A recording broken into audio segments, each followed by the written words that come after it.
4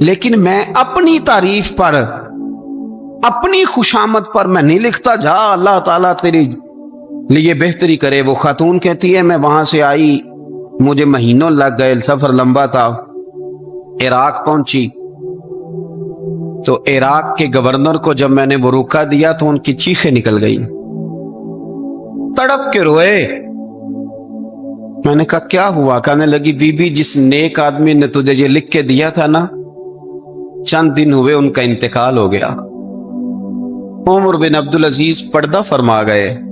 وہ خاتون پھر روئی, کہنے لگی یتیم بیٹیوں کا اب کیا بنے گا, اس رکے کا کیا بنے گا؟ تو آپ فرمانے لگے بی بی جب امیر عمر بن عبدالعزیز جیسا ہو تو گورنروں کو بھی اللہ کچھ توفیق دے ہی دیتا ہے. اگر انہوں نے تیرا وظیفہ زندگی میں لکھا تھا تو فکر نہ کر, جب تک میں زندہ رہوں گا وظیفہ پہنچتا رہے گا. آپ کے گورنر نے لکھا کہ حضرت صاحب گورنر ہاؤس کی عمارت کمزور ہو گئی ہے, نہیں بنا لو. تو آپ فرمانے لگے تو عدل کا قلعہ کیوں نہیں بناتا, انصاف کی دیواریں کیوں نہیں کھڑی کرتا؟ فرمایا چھوڑ اینٹیں لگانا, عدل و انصاف کا قلعہ بنا. سب سے بڑی بات یہ تھی کہ بڑے پابند تھے صوم و صلات کے, دن کو تلاوت کرتے, رات کو عبادت کرتے, پنجگانہ نماز میں کھڑے ہوتے. اللہ کے خوف کی بات آتی تو چڑیا کی طرح پھڑ پڑاتے, ڈرتے. آپ کی اہلیہ کہنے لگی عمر بن عبدالعزیز یہ کیفیت کیسے ہوئی؟ فرمانے لگے ایک ذہن میں بات بیٹھ گئی تھی کہ رب نے حساب پوچھنا ہے اور میں نے حساب دینا ہے. تو جس کو پتا ہونا میں نے حساب دینا ہے اور مجھ سے کسی نے حساب پوچھنا ہے, پھر سمجھیں, حساب دینا ہے اور کسی نے حساب پوچھنا ہے, حساب دینا ہے اور حساب. تو فرماتے ہیں جب یہ ذہن بن گیا نا کہ میں نے حساب دینا ہے اور رب نے حساب پوچھنا ہے, تو بس پھر میں نے حساب کر کے رکھنا شروع کر دیا. پھر میں نے کوشش کی ہے کہ حساب کروں کہ نا انصافی نہ ہو جائے, ظلم نہ ہو جائے. ایک آدمی بڑی دور سے چل کے آیا, عرض کی حضور آپ کے گورنر نے میرا مال چھین لیا ہے, واپس نہیں کرتا. تو حضرت عمر بن عبدالعزیز رحمت اللہ نے رکا لکھا, فرمایا میں نے تو تجھے نیک آدمی سمجھ کے گورنر بنایا تھا اور تو لوگوں کے مال نہیں واپس کرتا, فوراً واپس کر. اس کے نام جب خط لکھا تو آدمی خوش ہو گیا. تو آپ فرمانے لگے اب یہ بتا تیرا آنے جانے کا خرچہ کتنا ہوا؟ عرض کی حضور کیا مطلب؟ آپ فرمانے لگے ایک تجھ پہ ظلم ہو اور دوسرا تیرے اوپر اور خرچے ڈالے جائیں. دیکھیں نا, ایک آدمی کی زمین پہ قبضہ ہو, پھر وہ وکیل کرے, پھر وہ گواہ اکٹھے کرتا پھرے, پھر وہ مسائل میں الجھ جائے. جناب عمر بن عبدالعزیز نے ہمیں ایک سوچ عطا فرمائی. فرمایا ایک تیرے اوپر ظلم ہوا, ایک تجھے اتنی تکلیف ہوئی یہاں آنے کی, اور ایک تیرا خرچ ہوا, بتا کتنے پیسے؟ عرض کی حضور میرا تو لاکھوں کا مال آپ نے واپس کرا دیا ہے, اب چھوڑے خرچے کو. فرمایا نا بھائی, یہ میرے رسول کائنات کا دین ہے, اس میں ہم ہر شے کا حساب کر کے رکھیں گے. تیرا خرچ ہوا ہے, تیرا خرچہ ہوا ہے, تجھے آنا پڑا, تجھے جانا پڑا. اور دنیا کے منصفوں فیصلے کرنے والوں بڑا خیال تو کرو, کتنے لوگ ہیں جو رول گئے بیچارے رستوں میں کچہریوں کے, جو عدالتوں کے چکر لگا لگا کے تھک گئے, جن کی اولادیں تڑپ اٹھیں, مکان بک گئے. انہوں نے اپنے حقوق کیا لینے تھے, ان کی تو باقی چیزیں بھی چلی گئیں. فرمایا خرچہ بتا کتنا ہوا؟ عرض کی حضور 60 دینار تقریباً. فرمایا اسے مال خزانہ سے 60 دینار بھی دو. پھر فرمایا میری جیب سے اسے 50 اور دو تاکہ یہ آنے جانے میں مزید روٹی کھا سکے, گوشت کے ساتھ روٹی کھائے. اور پھر فرمایا معاف کر دینا, حکومت عمر بن عبدالعزیز کی تھی پر تجھے بڑی تکلیف اٹھانی پڑی, اذیت اٹھانی پڑی. یارو اس رنگ میں اس شخص نے حکومت کی, اس انداز میں, اور سب سے بڑھ کر بنو امیہ میں سے تھے. لیکن میرے رسول پاک کی اولاد سے جو پیار, حضور کی نسل سے, کسی نے آپ کے سامنے کہہ دیا, امام جلال الدین سیوطی نے اس کو لکھا ہے, کسی نے عمر بن عبدالعزیز رضی اللہ تعالیٰ عنہ کے سامنے کہہ دیا یزید امیر المومنین تھا, مومنوں کا امیر تھا. فرمایا پکڑو اس بدذات کو 20 کوڑے مارو, پکڑو اس نالائق کو, اسے 20 کوڑے مارو. یہ نبی پاک کے خاندان کے قاتل کو امیر المومنین کہتا ہے. یہ فتویٰ جناب عمر کا. مولا علی شیر خدا کی اولاد میں سے ایک شہزادے آپ کے پاس آئے کسی کام کے لیے تو عمر بن عبدالعزیز اٹھ کے کھڑے ہو گئے، ہاتھ باندھ دیے، کہنے لگے حضور ساری دنیا میرے پاس آئے، آپ نا ایک رکا لکھ دیا کریں یا پیغام دے دیا کریں، اس لیے کہ اس دھرتی پہ جو کچھ بھی ہے وہ مدینے والے رسول کا ہی صدقہ ہے۔ حضور کی اولاد سے پیار، نبی پاک صلی اللہ علیہ وسلم کے خاندان کے ساتھ محبت، حضرت عمر بن عبدالعزیز نے فلاح عامہ کے کام کرائے، بڑے بڑے سرائے بنائے، لوگوں کے ٹھہرانے کا بندوبست کیا، وظائف دیے غریبوں کو، مساجد بنائی، مدارس بنائے، آپ کو مجدد کہا جاتا ہے، نئے سرے سے تجدید کی، علماء سے پیار کیا، صدقات و خیرات کا ایک ایسا ماحول دنیا کے اندر بنایا کہ لوگ کہتے ہیں کہ ہم زکوٰۃ دینے کے لیے بندہ تلاش کرتے تھے، پر جناب عمر بن عبدالعزیز کے زمانے میں کوئی زکوٰۃ لینے والا میسر نہیں آتا تھا۔ ایک شخص ملا تو لوگوں نے اس کو اتنی زکوٰۃ دی، اتنی زکوٰۃ دی، اتنی زکوٰۃ دی، لوگ خوشحال ہو گئے، اتنی زکوٰۃ دی کہ اگلے سال وہ خود زکوٰۃ دے رہا تھا۔ حضرت عمر بن عبدالعزیز نے ایسا ماحول بنا کے لوگوں کو دیا، اس طرح کی نوعیت آپ نے لوگوں کو دی کہ خوشحالی نظر آنے لگی، ذمیوں کے، غیر مسلموں کے حقوق کا بھی تحفظ فرمایا۔ 39 سال عمر پائی، صرف نمازیں بھی پڑھ گئے، صدقے بھی دے گئے، عبادتیں بھی کر گئے، 2.5 سال حکومت بھی کر گئے، اللہ رسول کو راضی بھی کر گئے۔ عمر پائی 39، پورے 40 نہیں، 39 سال عمر پائی، اتنا کچھ کر گئے۔ ہم تو بھی انتظار میں رہتے، ہم تو بھی انتظار میں اٹھ فریدا ستیا تے داڑھی آ گیا ہی پور، اٹھ فریدا، یہ ستیا کا مطلب بابا جی نے غفلت بیان کیا ہے، کہ مطلب یہ نہیں کہ سچی مچی سویا ہوا تھا، کہتے تو غافل ہے، اٹھ فریدا ستیا داڑھی آ گیا ہی پور، اور اگا نیڑے آ گیا ہی، پیچھا رہ گیا ہی دور۔ 40 سال کی عمر میں آپ کو زہر دے دیا گیا، کچھ لوگوں کو برداشت نہیں نہ ہوا۔ ایک شخص آیا رکا لے کے، اس نے کہا حضور پچھلا خلیفہ میرے نام 20,000 دینار لکھ گیا ہے، پر وہ فوت ہو گیا ہے، تو آپ یہ رکا ہے، مجھے 20,000 دینار دے دیں۔ آپ فرمانے لگے سنبھال کے رکھ، شاید میرے بعد والا دے دے، رکا سنبھال کے رکھ، پر مجھ سے نہ امید رکھنا 20,000 دینار تو میں 20,000 گھر میں دوں گا اور 20,000 چولہے جلاؤں گا، میں ایک آدمی کو اتنا امیر کر دوں اور باقی لوگ دیکھتے رہے۔ آپ کو زہر دے دیا گیا، بیمار رہے، بچوں کو بلایا اور میں بیٹا میں جہنم سے ڈر گیا تھا، تمہارے لیے مال نہیں جمع کر سکا، اس دل نکلا، شدید علیل ہو گئے۔ وہ جو آیت میں نے پڑھی ہے نا، آپ کی اہلیہ کہتی ہیں کہ آخری وقت آپ کی زبان پر وہ آیت جاری ہوئی، تلک الدار الآخرۃ نجعلھا للذین لا یریدون علوا فی الارض ولا فسادا والعاقبۃ للمتقین۔ فرمایا یہ آخرت کا گھر ہے، ان لوگوں کو ملے گا جو نہ زمین میں تکبر کرتے ہیں نہ فساد چاہتے ہیں۔ یہ آیت پڑھی اور روح پرواز کر گئی۔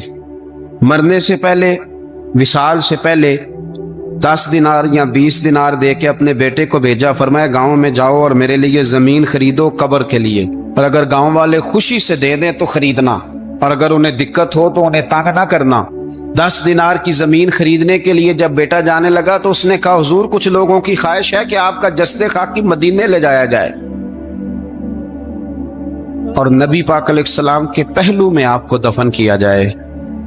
آپ فرمانے لگے پتر میں اس قابل نہیں ہوں کہ حضور کے ساتھ دفن کیا جائے، نہ میں اس قابل نہیں ہوں۔ اس طرح کرنا، میرے پاس حضور کے کچھ ناخن اور بال ہیں، جب میرا انتقال ہو جائے تو میری قبر میں رکھ دینا۔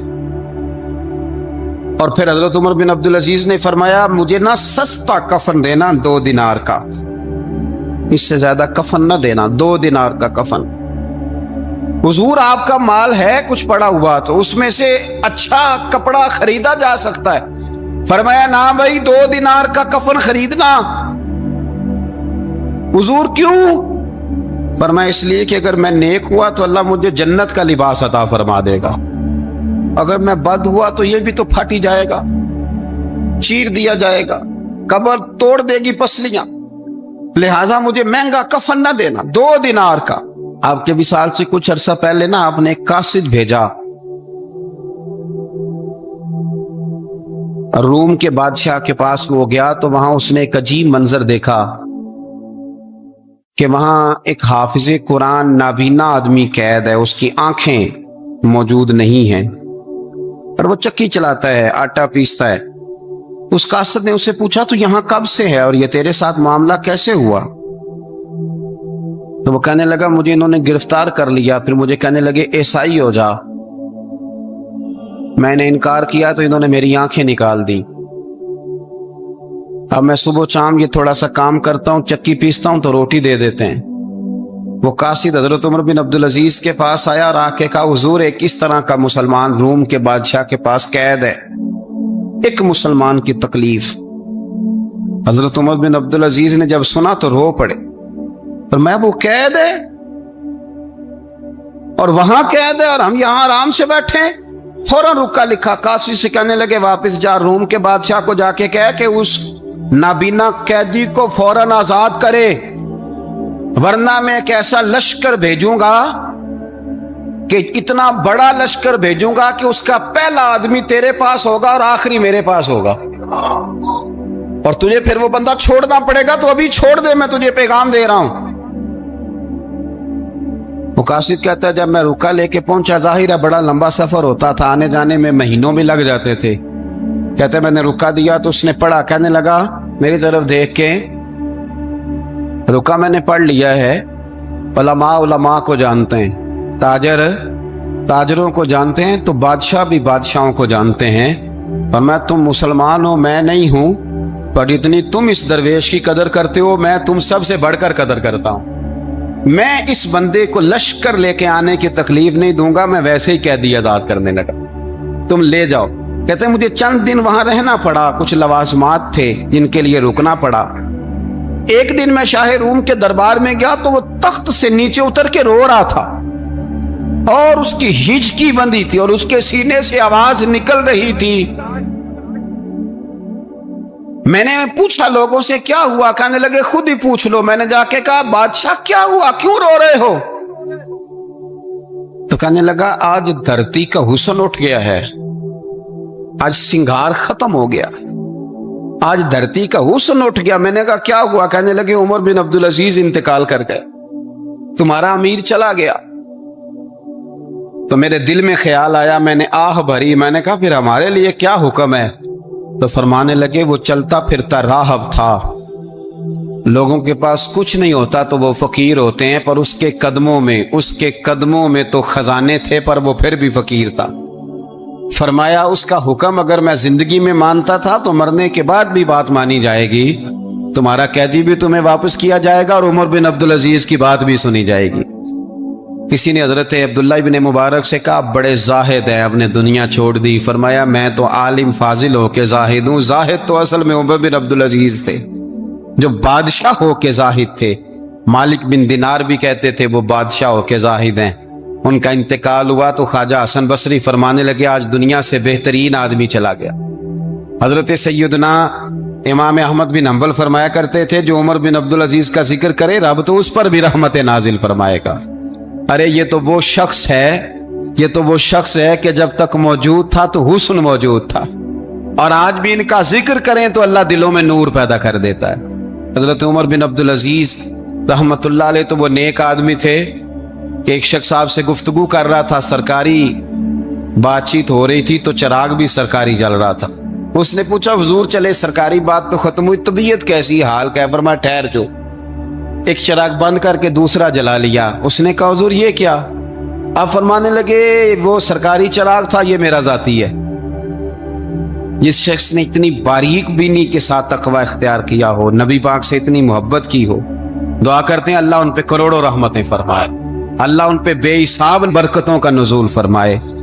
دو باتیں حضرت عمر بن عبدالعزیز کی زندگی میں ہمیشہ غالب رہی، ایک تو دنیا ہونے کے باوجود دنیا سے دل نہیں لگا، یہ دو باتیں آپ نے یاد رکھنی،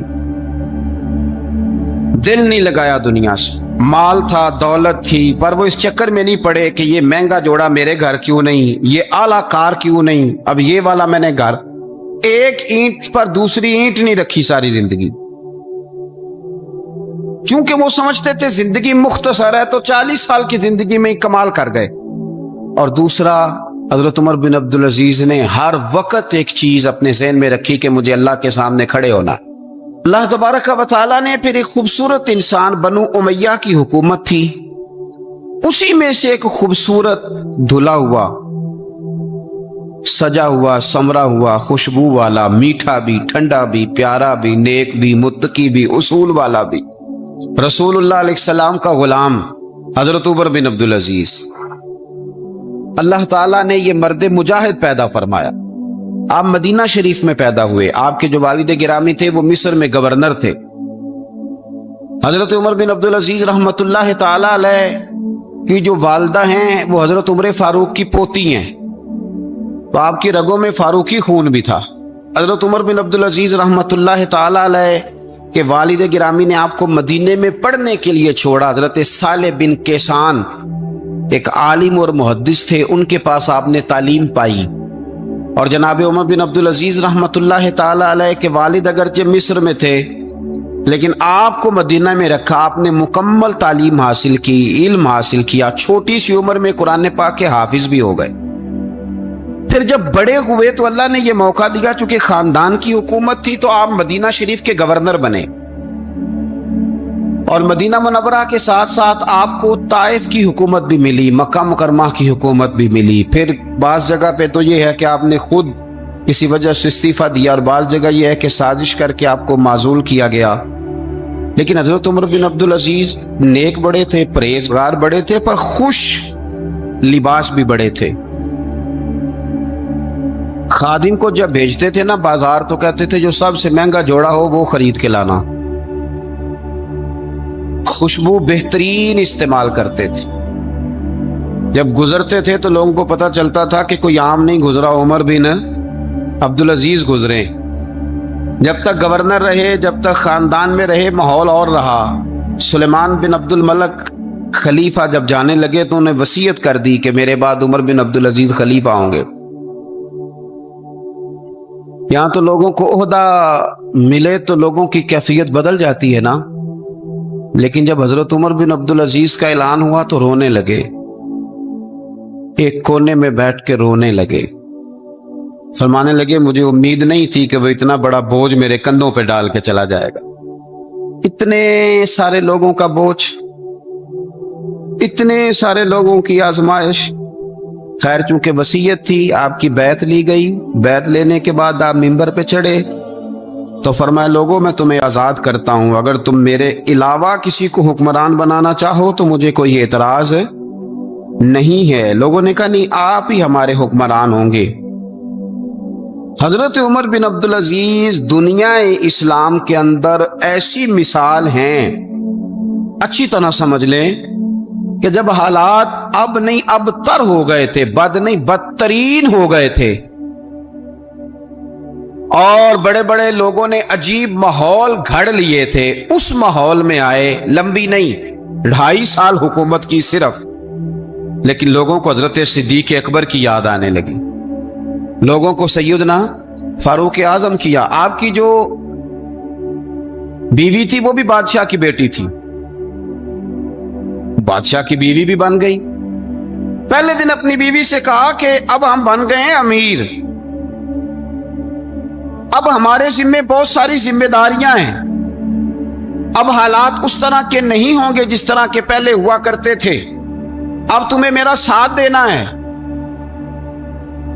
اپنا سارا زیور دو، میں بیت المال میں جمع کرانا چاہتا ہوں۔ یہ بڑا مشکل کام ہوتا ہے کسی خاتون کے لیے، سارا مال وہاں جمع کرا دیا۔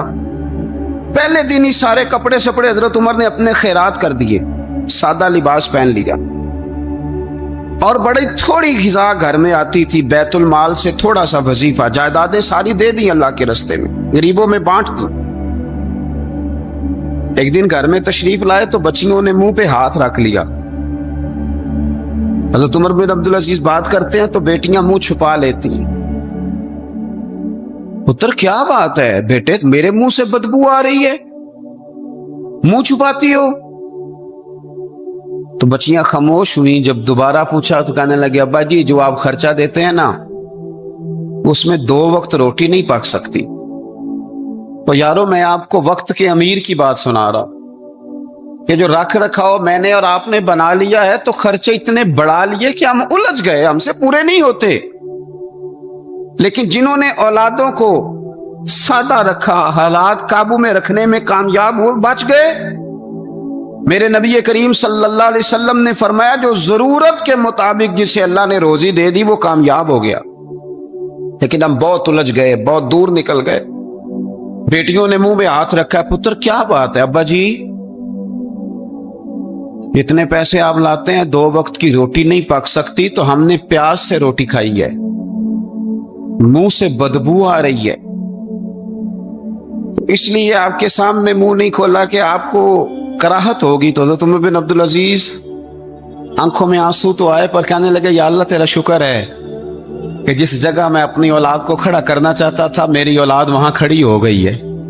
یہ پیاز سے روٹی کھا کے بھی شکر ادا کرتے، پیاز سے روٹی کھا کے بھی۔ آپ یقین کریں میرے ابا جی میری والدہ سے کہتے تھے کہ بڑولے میں گندم میں نے ڈلوا دی ہے، یہ میری ذمہ داری تھی، اب اچار کا ایک مرتبان بنا لے تو انشاءاللہ گرمیاں مسئلہ کوئی نہیں۔ میں نے دیکھا ہے انہیں پیاز سے روٹی کھاتے، میں نے دیکھا ہے وہ ایک پیاز سے روٹی کھاتے اور پیاز روٹی کے اوپر رکھ لیتے، اور آخر میں ان کا چہرہ جب ہم لوگ دیکھتے تو وہ کہتے اللہ تیرا کتنا شکر ہے، سوال نہیں کرنا پڑا، گندم بھی اپنی تھی، پیاز بھی اپنا تھا، گھر میں نے بچوں کے بیچ بیٹھ کے روٹی کھا لی، اور یوں لگتا تھا کہ وجود بھی ان کا سارا شکریہ ادا کرتا ہے صرف زبان میں۔ حضرت عمر بن عبدالعزیز نے اپنے گھر کے اندر عید والے دن بیٹیوں نے کہا ابا جی جوڑے پرانے ہیں یارو، ہو جاتا ہے، بس تھوڑا سا نا توجہ کی ضرورت ہے، ہو جاتا ہے، نئے کپڑے لینے۔ اب ایک گھر میں شادی ہوتی ہے تو اس گھر سے تعلق رکھنے والے ہر گھر میں شادی سمجھنے شروع ہو گئی، لاکھوں روپے کا مال صرف کپڑوں پہ، جوتوں پہ اور ان کے لوازمات پہ لگتا ہے۔ غربت کیسے ختم ہوگی؟ حالات کیسے ٹھیک ہوں گے؟ پردیس میں جانے والے واپس کیسے آئیں گے؟ کس طرح یہ ماحول ٹھیک ہوگا جب اخراجات اتنے بڑھا لیے جائیں؟ حضرت عمر بن عبدالعزیز رحمت اللہ علیہ کی بیٹیوں نے کہا عید پہ کپڑے لینے، ضد کی تو جناب عمر نے اپنے وزیر خزانہ کو خط لکھا پر میں 1 مہینے کی تنخواہ مجھے ایڈوانس دے دو، بیٹیوں کے کپڑے لینے ہیں۔ تو جب بادشاہ عمر بن عبدالعزیز جیسا ہو تو پھر وزیر بھی نیک ہی ہوتے ہیں، وزیر بھی نیک۔ تو وزیر کہنے لگا حضور کچھ باتیں آپ سے سیکھی ہیں، اگر اجازت دیں تو کر لوں؟ کہا جناب کرو۔ کہنے لگے آپ 1 مہینے کی تنخواہ ایڈوانس مانگ رہے ہیں، آپ 1 مہینے تک زندہ رہیں گے؟ یہ آپ سے سیکھی ہوئی باتیں۔ حضرت عمر بن عبدالعزیز کہنے لگے رب تیرا بھلا کرے، تو نے سوئے ہوئے عمر کو پھر سے جگا دیا۔ بیٹیوں سے آ کے کہنے لگے پتر پرانے کپڑے دھو کے پہن لو، اگر کپڑے دھو کے پہن لوگی اور پہن کے رب کی بارگاہ میں کھڑے ہوگی تو رب تو پہلے ہی بڑا قبول فرمانے والا ہے، اللہ تو پہلے ہی بڑا قبول کرنے والا ہے۔ تو صاحب یاد رکھیں حضرت عمر بن عبدالعزیز نے اپنے گھر کے اندر یہ ماحول پیدا کیا، اپنے گھر کے اندر یہ کیفیات آپ نے بنائی، بنا کر کے سجائیں۔ میرے عزیز یاد رکھیں کچھ چیزیں ایسی ہوتی ہیں جن پر انسان اگر توجہ کر لے تو آسانی سے معاملات ٹھیک ہو جاتے ہیں۔ حضرت عمر بن عبدالعزیز نے خود بھی سادگی اختیار کی، آپ کے بچوں نے بھی سادگی۔ ہوتا یہ ہے کہ جس طرح کا حکمران ہوتا ہے نا، رعایا پر اس کے اثرات ہوتے ہیں، یہ ایک اصولی بات ہے، جس طرح کا حکمران ہو رعایا پر اس کا اس طرح کا۔ ولید بن عبد الملک جب حکمران تھا نا تو اسے عمارتیں بنانے کا بڑا شوق تھا، بڑی بڑی بلڈنگیں کھڑی کرنا، بڑے بڑے محلات بنانا۔ تو اس زمانے میں ہر آدمی بلڈنگ کی بات کرتا تھا، ہر آدمی جو ہوتا تھا وہ کسی نہ کسی نئے مٹیریل کی بات کرتا تھا، نئے نقشے کی بات کرتا تھا۔ جب سلیمان بن عبد الملک حکمران بنا تو سلیمان بن عبد الملک جو تھا اس کو شوق تھا شادیاں کرنے کا، یہ بھی شوق ہوتا ہے بادشاہوں۔ اس زمانے میں لوگ شادی کی بات کرتے تھے، نکاح کی بات کرتے تھے، بیاہ کی بات کرتے تھے، تو پورے ماحول کے اندر ایک چیز پیدا ہو گئی تھی۔ لیکن جب حضرت عمر بن عبدالعزیز کا زمانہ آیا تو وہ راتوں کو عبادت کرتے تھے، وہ وظائف پڑھتے تھے، وہ قرآن پاک کی تلاوت کرتے تھے، وہ اللہ کا ذکر کرتے تھے۔ تو پھر ایک ماحول بن گیا جو ذکر الہی کا ماحول تھا، پھر ایک ماحول بن گیا جو تقوی کا ماحول تھا، پھر ایک ماحول مارد وجود میں آیا جو پرہیزگاری کا ماحول تھا۔ عام عوام بھی اللہ کے ذکر کی باتیں کرنے لگی، عام ماحول بھی اس طرح۔ حضرت عمر بن عبدالعزیز نے سب سے پہلا یہ کام کیا کہ بادشاہی پروٹوکول ختم کرائے، ختم ہو گئے پروٹوکول۔ آپ نے فرمایا کوئی شاہی خاندان کا بندہ ہے تو کسی کا کوئی پروٹوکول نہیں ہے، میرا بھی کوئی پروٹوکول نہیں ہے، بلکہ آپ نے فرمایا کسی خطیب کو، کسی امام کو اجازت نہیں کہ میرا نام لے کے میرے لیے دعا کرے۔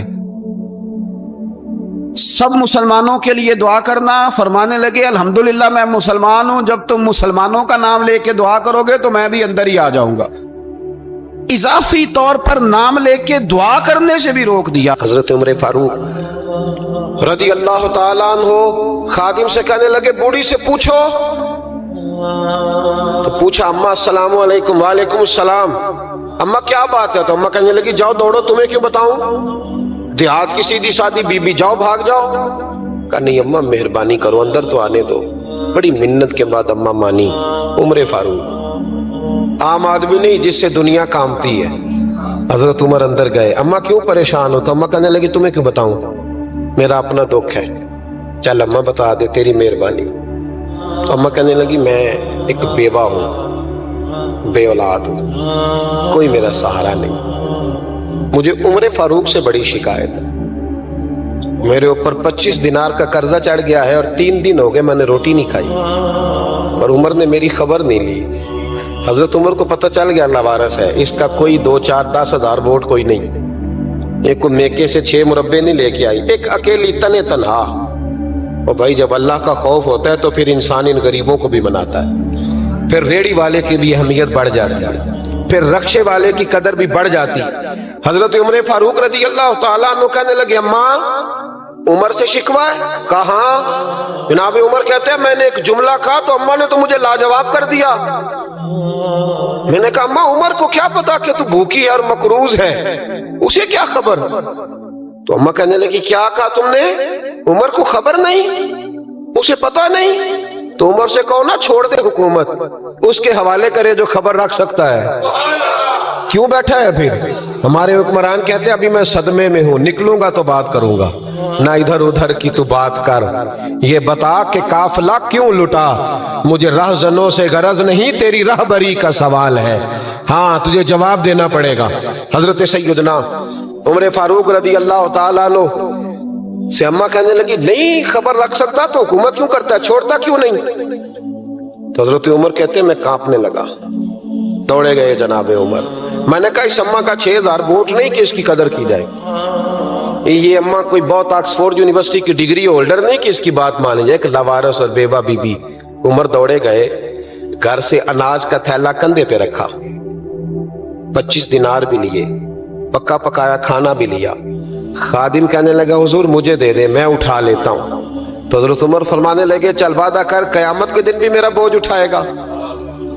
کہنے لگا جی نہیں وہاں نہیں اٹھا سکتا۔ فرمایا پھر آج بھی نہ اٹھا، مجھے ہی اٹھانے دے، یہ میرا بوجھ ہے تو مجھے ہی۔ اماں کے سامنے 25 دینار بھی رکھے، پھر اماں کو حضرت فاروق اعظم نے 2 مہینے کا راشن بھی دیا، پھر پکا پکایا کھانا بھی دیا۔ معمولی آدمی کی بات نہیں کر رہا، 24 لاکھ مربع میل کا حکمران۔ حضرت عمر مدینے میں بیٹھ کے کبھی للکار دیں تو کیسر و کسریٰ کی ٹانگیں کانپیں۔ جناب عمر فاروق رضی اللہ کھانا کھلا کے اماں چارپائی پہ تھی تو عمر نیچے بیٹھ گئے، کہنے لگے اماں چل عمر کو معاف کر دے، چل چل جانے دے، کوئی عرض نہیں، بیچارے کو پتہ نہیں چلا۔ تو اماں کہنے لگی تو نے پھر عمر کا ذکر چھیڑ دیا۔ بیٹے میرے گھاؤ بڑے گہرے ہیں، میرے زخم بڑے سخت ہیں، کلیجہ پھٹے تو تجھے دکھاؤں کتنی تکلیف میں ہوں، میں تو پکا ہوا پھال ہوں، کسی وقت بھی دنیا سے چلی جاؤں گی، میں نے عمر کو معاف نہیں کرنا۔ جب میں قبر میں جاؤں گی نا، نبی کریم علیہ السلام آئیں گے تو میں عمر کی شکایت کروں گی، میں کہوں گی حضور اس سے پوچھئے یا رسول اللہ بیوہ اور بوڑھی کا خیال ہی نہیں کیا؟ تو آپ کے غلام کہتے ہیں میں نے عمر کو کبھی اتنا روتے نہیں دیکھا جتنا آج روئے۔ کہنے لگے اماں عمر کو میں جانتا ہوں وہ کمزور ہے، یہ شکایت نہ لگانا، وہ کمزور ہے، مقابلہ نہیں کر سکے گا، یہ شکایت نہ لگانا، چل معاف کر دے۔ تو اماں کہنے لگی اچھا تو تو مجھے کچھ اچھا لگتا ہے، جا تیری خاطر عمر کو معاف کیا، تو پیارا لگا ہے، جا معاف کیا، تیری خاطر معاف کیا، تیری خاطر عمر کو معاف کیا۔ حضرت عمر فاروق کہنے لگے مجھے لکھ کے دو۔ کون اتنے جتن کرتا ہے؟ کون؟ کسی سے کہنا جا اپنی اماں کو منا لے، تو کہتے ہیں نہیں میری غلطی کوئی نہیں تو مناؤں کس بات پہ؟ ہمیں تو 20 دلیلیں آتی ہیں، جا ابا کے پیر پکڑ لے۔ پتہ ہے نبی پاک علیہ السلام نے فرمایا جس کا باپ راضی ہوگا اسی کا اللہ راضی ہوگا، اور جس کا باپ ناراض ہوگا وہ سارا دن وظیفے پڑھے، اس کا اللہ راضی۔ یہ ابو داؤد شریف کی حدیث ہے۔ نا جی بڑی مہربانی، پیسے نہ لائیے گا آپ۔ اب بات سنیں، وہ بھی میں سمیٹنے کی طرف آ رہا ہوں، ختم کر رہا ہوں، آپ میری بات پہ توجہ رکھیں۔ عزیز بھائی، نبی کریم صلی اللہ تعالی علیہ وسلم نے جو اپنے غلاموں کی تربیت کی تو حضرت عمر فاروق کہنے لگے لکھ کے دو، لکھ دو۔ تو اماں کہنے لگی آپ لکھیں میں سائن کر دیتی ہوں، آپ لکھ دیں میں سائن کرتی ہوں۔ حضرت عمر نے لکھا فلاں بنت فلاں کو عمر سے شکایت تھی، پھر انہوں نے عمر کو معاف کر دیا۔ اماں سائن کرنے ہی لگی تھی، سائن کرنے ہی لگی تھی کہ مولا علی شیر خدا آ گئے، حضرت عبداللہ ابن مسعود آ گئے۔ اوہو عمر یہاں بیٹھے ہوئے ہو، میں سارے مدینے میں تلاش کر رہا تھا، یہاں بیٹھے ہو، وہ کچھ لوگ ملنے آئے، نکلو۔ اماں نے سنا کہ یہ عمر تھے تو اماں اٹھ کے کھڑی ہو گئی، آئے ہائے عمر تھے، آپ عمر تھے؟ تو جناب عمر کہنے لگے اماں تو نے جو کہا ٹھیک کہا، لیکن اپنے وعدے پہ قائم رہ، یہ ذرا سائن کر دے۔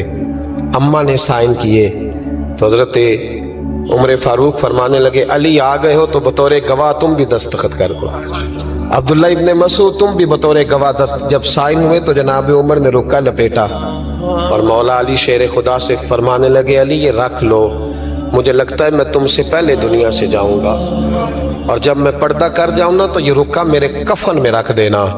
اگر حضور علیہ السلام نے پوچھا نا میری امت کے ساتھ کیا سلوک کر کے آئے ہو تو رکا نکال کے کہوں گا یا رسول اللہ ایک بوڑھی ناراض تھی میں اسے بھی راضی کر کے آیا، حضور یہ میں راضی۔ بھائی جب تک ہم اللہ سے نہیں ڈرتے معاشرہ اصلاح پذیر نہیں ہو سکتا۔ حضرت عمر فاروق رضی اللہ تعالیٰ عنہ نا باہر والوں کا بھی بڑا سخت حساب کرتے تھے۔ بڑا ایک گورنر صاحب نے لباس بڑا شاندار پہننا شروع کر دیا تھا تو حضرت عمر نے اتروا کے نا تو انہیں ٹاٹ کا لباس پہنا کے تو اونٹ چرانے کی ڈیوٹی دے دی تھی، اتنا سخت احتساب کرتے۔ کسائی کی دکان پر بھی 1-2 گھنٹے کھڑے ہوتے تھے، جو آدمی مسلسل 2 دن گوشت خریدتا تھا نا فرماتے تھے اس کا ٹیکس بڑھا دو، لوگوں کو دال نہیں مل رہی اور یہ روز گوشت کھاتا ہے۔ حضرت فاروق اعظم اس کو جزیہ کہا جاتا تھا، یا کچھ اور معاملات ہوتے تو بڑھا دیتے تھے۔ مسلسل جو 2 دن آدمی گوشت کھاتا تھا فرماتے تھے مدینے میں غربت ہے، اگر یہ والا نظام تم کرو گے تو غریب لوگ کس کی طرف دیکھیں گے۔ لیکن اس سے زیادہ بڑھ کر جو ان کی زندگی کا معیار اور سٹیٹس تھا وہ یہ تھا کہ اپنے گھر کا خاص خیال رکھتے، خاص توجہ کرتے۔ ملک شام سے اور ایران سے کچھ لوگ آپ کی خدمت میں آئے تو وہاں سے کچھ کنیزیں بھی آئیں، ان کے بادشاہ پیغام لے کے۔ شاہ ایران کی کنیز کو ملکہ نے کہا کہ نا حضرت عمر کی زوجہ کو دیکھ کے آنا ذرا کس طرح کی ہے۔ ہمارے ملک میں کیا کہتے ہیں خاتون اول، جی خاتون، باقی سارے دووں میں خاتون اول، ذرا خاتون اول کو دیکھ کے آنا۔ تو وہ جب آئی نا گھر میں ملنے تو کہا کہ مجھے میری ملکہ نے کہا تھا کہ عمر کی زوجہ سے اہلیہ سے ملاقات کر کے آنا، تو حضرت عمر کی اہلیہ نے نا ایک جوڑا کپڑوں کا دے دیا ملکہ کے لیے اور ایک خوشبو کی شیشی دے دی۔ اب جب وہ تحفے وہاں گئے تو اس ملکہ نے نا کچھ سونے کا سامان بھیجا، کچھ زیورات بھیجے، کچھ تحائف بھیجے۔ جب حضرت عمر کے گھر آئے نا وہ خادم لے کے آیا، اس نے کہا جی آپ کی اہلیہ نے تحفے بھیجے تھے، تو جواب میں شاہ ایران کی بیوی نے یہاں جس ملک کا وہ سفیر تھا انہوں نے بھی یہ بھیجے۔ حضرت عمر فاروق نا وہ تحفے لے کے گھر گئے تو جا کے کہنے لگے اپنی اہلیہ سے یہ تو کب سے تحفے تحائف بھیجنے لگ گئی ہے، یہ کب سے نظام شروع ہو گیا؟ تو کہ حضور تحفہ دینا لینا تو ٹھیک ہے، سنت ہے، محبت بڑھتی ہے، تو یہ کوئی قباحت نہیں، اور میں نے اپنی ذاتی استعمال کے لیے جو چیزیں رکھی تھی وہ میں نے دی ہیں۔ تو حضرت عمر فاروق رضی اللہ تعالیٰ عنہ فرمانے لگے ہم نے کسی ملک کے ساتھ اور اس کے بادشاہ کے ساتھ ذاتی تعلق نہیں بنانا، تعلق جو بھی بنے گا رسول اللہ کے دین کی برکت سے بنے گا، ذاتی رشتے نہیں ہم نے قائم کرنے۔ ذاتی آپ کے ملک کی جو ایئر لائن جس کا ہر سال خسارے کا ڈنڈورا پیٹا جاتا ہے نا، وہ ہمارے بادشاہ صاحب اور صدر صاحب اگر غیر ملکیوں کو گھوڑا کبھی بھیجنا ہو نا، گھوڑا، تو پورا ایک جہاز گھوڑا لے کے تحفے میں جاتا ہے، پورا جہاز غریب قوم کا یہ سرمایہ، اور قوم بڑی بادشاہ ہے، لائنوں میں لگ کے ووٹ دیتی ہے۔ دو کام ہمیشہ لائن میں لگ کے کرنے، ایک بل لائن میں لگ کے جمع کرانا ہے اور ایک ووٹ لائن میں لگ کے، تاکہ پھر پورے 5 سال لائن میں ہی لگے رہیں۔ مرضی سے آپ ووٹ دینا، پر جو بات درست ہے اس کو سنو۔ اور وَلِمَنْ خَافَ مَقَامَ رَبِّهِ جنتان، جو رب کے سامنے کھڑے ہونے سے ڈرتا ہے، رب اسے 2 جنتیں عطا کرتا ہے۔